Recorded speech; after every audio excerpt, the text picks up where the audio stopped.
It started with the coffee. He always made 2 cups, never asked, just set one on my desk on his way past, without looking at me, without saying anything. And every Thursday evening when the building emptied out and only the two of us were left, that cup would appear. I told myself it meant nothing. 8 months, every Thursday. The same silence, the same fluorescent hum, the same thing happening beneath the surface of things. That slow pull neither of us ever acknowledged. We were professional. We were careful. We knew, I think, that saying it out loud would break something. But I noticed everything. The way he'd lean in to look at a document on my screen, his shoulder almost touching mine, and pause a half-second longer than he needed to. The way he laughed at something I said. Not the polished, performative laugh he used in meetings, but the real one. The one that crinkled his eyes. The one he tried to stop. I noticed the way he looked at me when he thought I wasn't paying attention. I was always paying attention. There's a particular kind of wanting that lives in proximity. Not the wanting of desire alone, but the wanting of someone who already knows you, who has seen you frustrated and brilliant and uncertain and stubborn and still looks at you like that. It is a more dangerous thing than attraction. It is recognition. The night it changed, we were working late on a deadline. It was nearly midnight. The city outside was quiet. He brought 2 cups, he sat across from me, and then he said something I hadn't expected.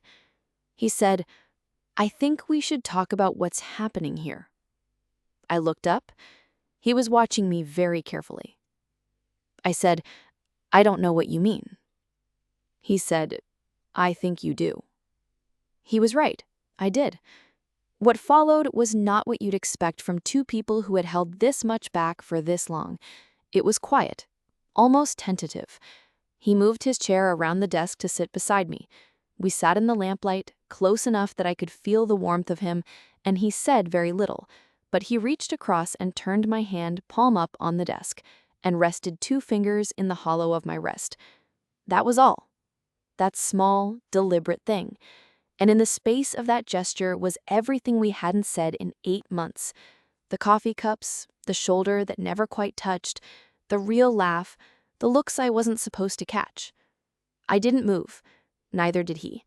We stayed like that for a long time.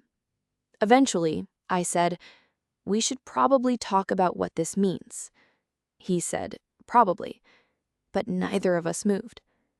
There are moments in your life that you return to later, not because something enormous happened, but because something true did. A room at midnight, a hand turned palm up in the lamplight, a decision made in silence that would change every Thursday after it. I've thought about that night 1,000 times since.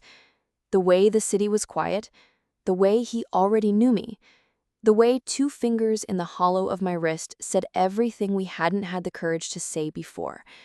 It was enough. It was more than enough. Some things begin with grand gestures.